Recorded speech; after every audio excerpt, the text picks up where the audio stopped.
So what if you walked into a donut shop and they handed you a little flour, powdered sugar, grape jelly, an egg yolk, and a few sprinkles?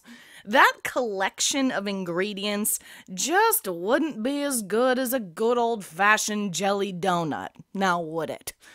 Especially those voodoo donuts. Oh man, those are good. Or what if you went into a car dealership and they gave you a bunch of boxes with wheels, seats, springs? All of those components wouldn't be a substitute for a working car, right? So why then would we be content to attack an important FPGA design with a collection of tools? What we really need is an integrated solution that allows us to tackle our FPGA design as a whole, from concept to debug, from soup to donuts, and maximize our productivity and design performance along the way. Hi, I'm Amelia Dalton, host of Chalk Talk. Today I'm excited to chat with Brian Lay from Xilinx about Vivado, Xilinx's integrated design environment. Yeah, that's a IDE for you software folks.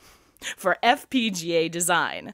Let's check it out. Before we get started, remember to click the link. There you can download a free white paper that further expands on this topic. Hi, Brian. Thank you so much for joining me today. Thank you. I'm happy to be here.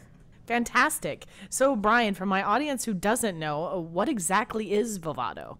So Vivado is Xilinx's development tool that takes you from concept to hardware debug. Okay. You can run the entire flow from a single unified interface. I think the best way to illustrate this is by looking at our flow navigator. Great. Let's look at it. At the top of the flow navigator, you start your project by defining your sources. Okay. This includes everything from RTL to IP, also such things as test benches for simulation, gate level, netlist created by third-party synthesis tools, constraint files.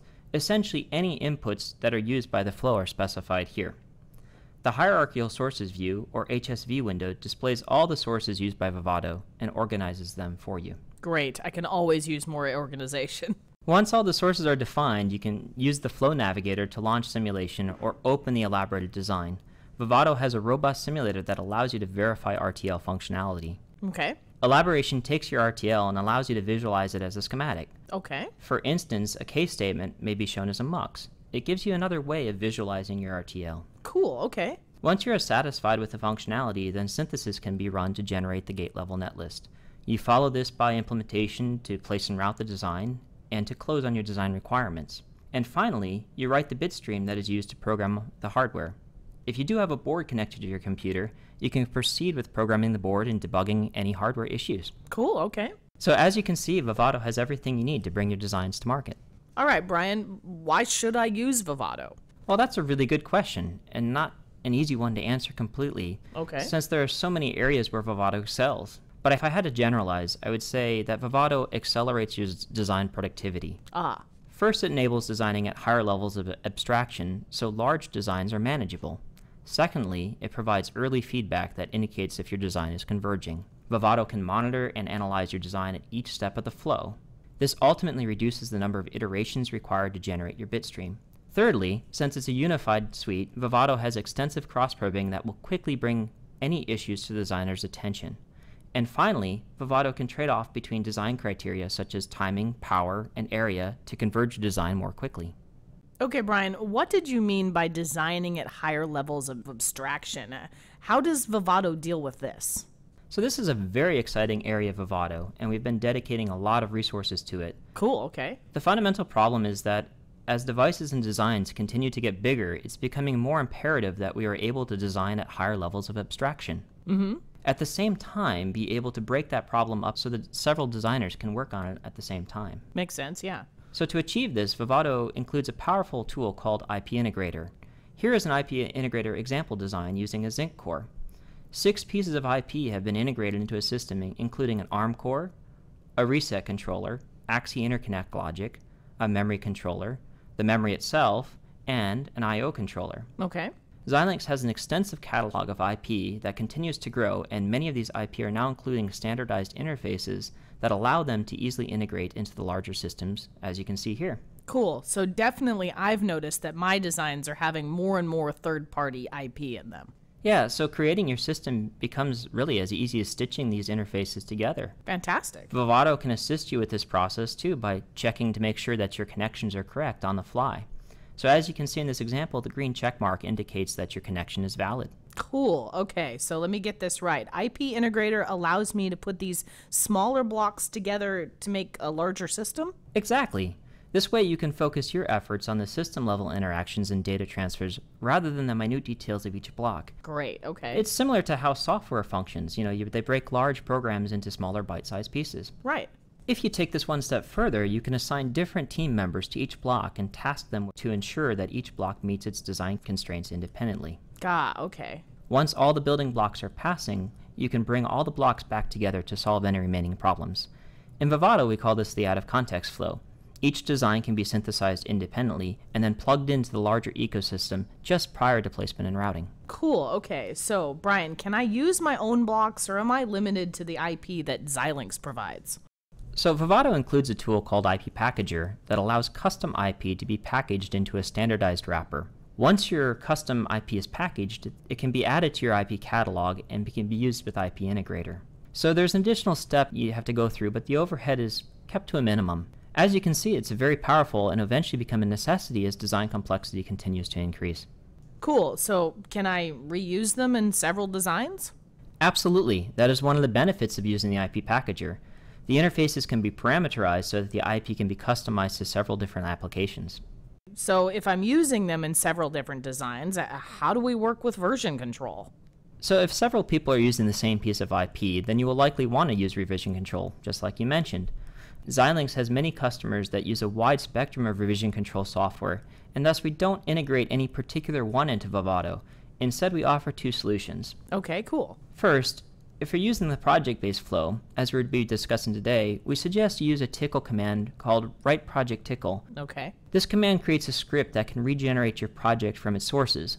The project sources identified by this script should all be checked into revision control and should reside external to your project on disk. We don't recommend placing the entire Vivado project directory under revision control, only the source files. In this manner, you can check out the sources into your local sandbox and point your project to these sources. Any modifications of that checked out copy can be pushed back into the repository using the native revision control commands. Okay. For completeness though, since we're not going to be talking about the scripted flow today, if you're using a non-project based flow, better described as a scripted flow, then Vivado does not manage the source files. In this case, any files that are read into Vivado using the read or add sources commands should be placed under revision control. These commands should then be redirected to point to either the local sandbox or the master revision control directory. Okay, Brian, and we're talking about that in a separate Chalk Talk, right? That's correct. We're going to have that one coming up here shortly.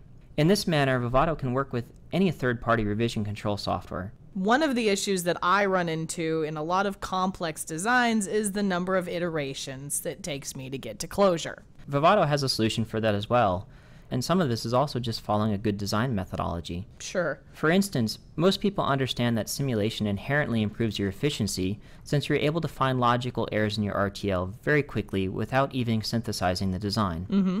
Here you can see a screenshot of our Vivado simulator. Perhaps the undefined values indicated by the X's are incorrect. Okay. If there are functional issues in your design, then there's really not much point in proceeding to synthesis or implementation until you fix the problem with your algorithm. Vivado includes the simulation tool to encourage a solid design methodology. Cool, okay. Once your algorithm is correct and your RTL is synthesized, Vivado can provide a whole bunch of data that helps indicate if your design is converging before proceeding with place and route. Ah, okay. Vivado can generate timing reports that give you a good indication if your worst negative slack or your total negative slack are moving in the right direction. Timing interaction reports help detect complicated clock domain crossing issues. The matrix indicates crossings from one clock domain to another and categorizes any abnormalities. Utilization reports provide early indication of potential route congestion issues. How many LUTs, flops, block RAMs am I using? Sure. And finally, power reports indicate if your design is on track to meeting your power goals. Do I have too many things switching? Can I add more clock gating? If any of these indicators are off, we suggest you fix them in RTL or modify the constraints before proceeding to implementation. Sure. Proceeding with the flow will not fix any of these fundamental issues, and may just waste design effort. Yeah, true. So again, in general, the earlier you can find issues and address them in the flow, you improve your efficiency. Vivado provides that early feedback so you don't have to spend a lot of time iterating on implementation. Fantastic. So if I have a timing issue, I mean, if I had a timing issue, right? Sure, nobody has those. Hypothetically, can Vivado help me here as well? That's a very good question. This is where the power of having that fully integrated tool suite really shines. Cool, okay. Up to this point, we've been primarily talking about a synthesized design, but let's assume for a moment that the problem resides in a fully implemented design that has been placed and routed. The timing report will specify the path that is failing. It will list the clock delays of the launching and capturing flops, as well as the data delay between the two flops. In Vivado, you can select the failing timing path and cross-probe to the physical placement and routing in the device view. The device view in Vivado would look something like this. Okay. The LUTs and the flops are shown in blue, and the routes are all shown in green. Cool, okay. Here, you can see the entire path and determine if there are long routes, poor physical placements, or long delays in the clock distribution networks that are causing the timing failure. Cool, okay. If everything looks fine with respect to the placement and routing, the problem may be further back in the flow. Vivado can cross-probe back to the schematic view so you can see the post-synthesis gate level netlist. Here you may want to ask questions like, how many gates are in the cycle? Are my constraints correct such that the synthesis is giving the correct priority to late signals? Okay, excuse me just a second, Brian. Let's say I have negative slack, too many levels of logic in one clock cycle. What do I do? Well, fundamentally, if you're trying to pack too much logic into a cycle, the usual option is to add a pipe stage in the design in the RTL to break that logic up into smaller chunks. Okay. You can select an instance in the schematic and cross-probe back to the RTL to see the specific line of RTL that is responsible for creating that gate. At that point, you may be able to re-architect that section of code to fix the problem. Ah, okay. That's really cool. It is. As you can see, the cross-probing in Vivado is very powerful and enables you to quickly navigate the design. Don't get me wrong, you still need to figure out specifically why the path is failing and determine how to fix it. Sure. But Vivado makes your job easier by taking care of the navigation. I love it. Okay, so you mentioned that Vivado can help improve my efficiency by balancing design criteria. Let's talk about that a bit more. Well, perhaps an example can explain. Sure. Here you can see the Design Runs tab, 1 finished implementation run, and 3 more are in progress. Okay. If you have a design that is very close to passing your design metrics, then it may help to run many test cases in parallel to squeeze out the last few percent from the design.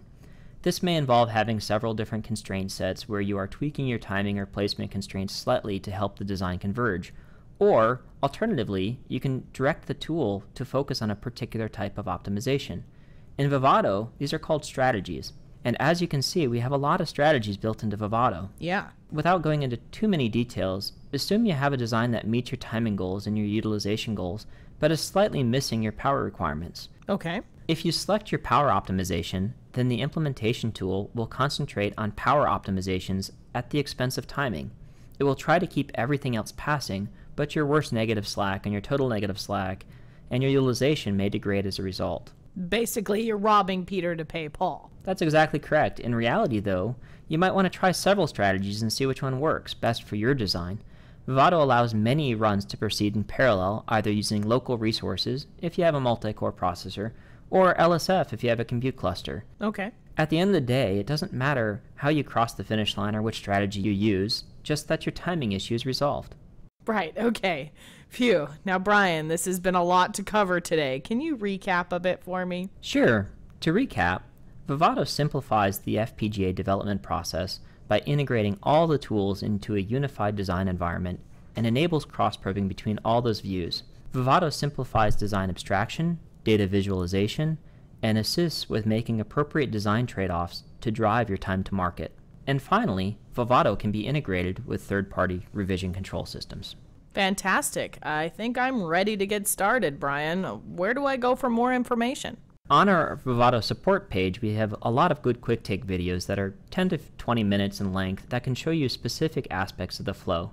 Cool. A few notable ones are the Vivado Flows Overview that provides a more in-depth introduction to Vivado. Designing with IP Integrator will provide a lot more details around how to integrate pieces of IP into larger systems. Cool. And you might also want to check out our Vivado Quick Take video about recommendations surrounding revision control. There are also tutorials that will guide you through step-by-step designs and documentation that includes all the fine details. Great. Specifically, User Guide 892 is a great starting point for a good flow overview, and User Guide 995 for IP Integrator. Okay. You can also get specific questions answered on our developers forum. Signing up is free, and for all the forums you can get assistance from other users as well as Xilinx experts that can help you with specific problems. Awesome. Well, I think that's all I have time for. Thank you so much for joining me today, Brian. You're very welcome, and I look forward to talking to you again in the future when we have more exciting information to share. Great. Before we go, don't forget to click that link. There you can download a free white paper that further expands on this topic. For Chalk Talks, I'm Amelia Dalton. For more Chalk Talks, check out the EE Journal YouTube channel or the on-demand section of eejournal.com.